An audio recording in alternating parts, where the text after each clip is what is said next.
और इसी बीच एक और बड़ी खबर की ओर करेंगे देहरादून से की ये बड़ी खबर रहेगी, जहां उत्तराखंड को अब 455 करोड़ों की राशि मिलेगी। राज्य को एसडीआरएफ कोष से 455.60 करोड़ रुपए मिलेंगे। केंद्रीय गृह मंत्रालय ने ये मंजूरी दी है। भारी बारिश के चलते कई क्षेत्र भी प्रभावित हुए हैं। प्रभावित क्षेत्रों में राहत पहुंचाने के लिए टीम कार्य कर रही है। राहत और पुनर्वास के कार्यों में राशि का उपयोग होगा, जहां बाढ़ और भूस्खलन प्रभावित कई राज्यों के लिए धनराशि स्वीकृत की गई है। तो उत्तराखंड को 455 करोड़ की राशि मिलेगी। राज्य को एसडीआरएफ कोष से 455.60 करोड़ रुपए मिलेंगे। केंद्रीय गृह मंत्रालय ने यह मंजूरी दी है। भारी बारिश के चलते कई क्षेत्र भी प्रभावित हुए, जहां प्रभावित क्षेत्रों में राहत पहुंचाने के लिए टीमें कार्य कर रही हैं और राहत पुनर्वास के कार्यों में राशि का उपयोग होगा, जहां बाढ़ और भूस्खलन प्रभावित कई राज्यों के लिए धनराशि स्वीकृत की गई है। ज्यादा जानकारी लेंगे, सहयोगी सोनू लगातार हमारे साथ बने हुए हैं।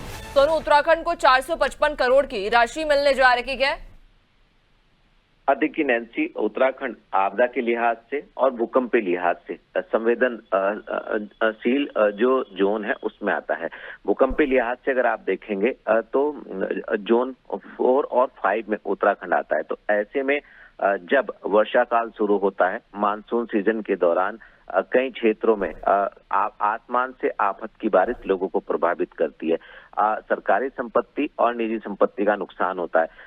पिछले साल की अगर हम बात करें तो हरिद्वार जनपद का जो लक्सर एरिया है, खास तौर पर इस क्षेत्र में जो कृषक हैं, किसानों की जो कृषि भूमि है वो नदी के जल के तेज प्रवाह की चपेट में आ गई थी। तो कहीं ना कहीं किसानों को नुकसान हुआ। और इसी तरह से जब तेज बारिश होती है, मूसलाधार वर्षा होती है, तो न सिर्फ इससे उत्तराखंड की जो लाइफलाइन कहलाती है चारधाम यात्रा प्रभावित होती है, बल्कि जो ग्रामीण क्षेत्र हैं वहां पर जो बरसाती नदियां हैं वो विकराल रूप धारण कर लेती हैं और जो स्थानीय भाषा में गधेरे जिनको हम कहते हैं, कई बार उनके आसपास जो लोग रहते हैं उनको भी अपनी चपेट में ले लेते हैं। तो ऐसे में आपदा से निपटने के लिए सरकार लगातार प्रयास कर रही है और जब जब मुख्यमंत्री ने दिल्ली का दौरा किया तब केंद्र से अनुरोध भी किया है। अब मुख्यमंत्री के अनुरोध को स्वीकार कर लिया गया है और 455 करोड़ से ज्यादा की धनराशि को स्वीकृत कर लिया गया है। जल्द ही ये राशि मिलेगी और चूंकि अभी इस समय भी उत्तराखंड के कई क्षेत्रों में मौसम का मिजाज बदला हुआ है और आने वाले 24 घंटे के लिए मौसम विज्ञान केंद्र ने अलर्ट जारी किया है। तो ऐसे में जो बारिश से नुकसान होता है, जो बारिश से प्रभावित हुए क्षेत्र हैं, उनमें राहत और बचाव कार्यों में ये जो धनराशि है इसका उपयोग किया जाएगा और कहीं ना कहीं लोगों को राहत दी जाएगी। और लगातार सरकार के स्तर से लोगों को जागरूक भी किया जा रहा है और समय समय पर श्रद्धालुओं से अपील भी की जा रही है।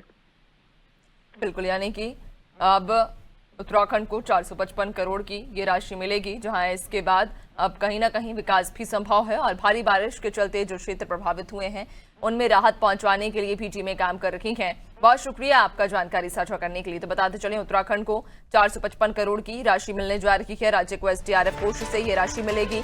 केंद्रीय गृह मंत्रालय ने इसको लेकर मंजूरी भी दी है, जहां भारी बारिश के चलते कई क्षेत्र चूंकि प्रभावित हुए हैं, जहां प्रभावित क्षेत्रों में राहत पहुंचाने के लिए टीम कार्य कर रही है और राहत पुनर्वास के कार्यों में इस राशि का उपयोग होगा। बाढ़ भूस्खलन प्रभावित कई राज्यों के लिए धनराशि स्वीकृत की गई है। तो उत्तराखंड को 455 करोड़ की राशि मिलने जा रही है। राज्य को एसडीआरएफ कोष से ये राशि मिलेगी, जिसको लेकर केंद्रीय गृह मंत्रालय ने मंजूरी भी दे दी है। दरअसल बारिश के चलते कई क्षेत्र प्रभावित हुए हैं और ऐसे में उन प्रभावित इलाकों में राहत और पुनर्वास के कार्य किए जा रहे हैं, जिसको लेकर ये राशि उन प्रभावित क्षेत्रों में हुए कार्यों में उपयोग की जाएगी। बाढ़ भूस्खलन और प्रभावित कई राज्यों के लिए ये धनराशि स्वीकृत की गई है। तो राहत और पुनर्वास के कार्यों के में ये राशि का उपयोग होगा।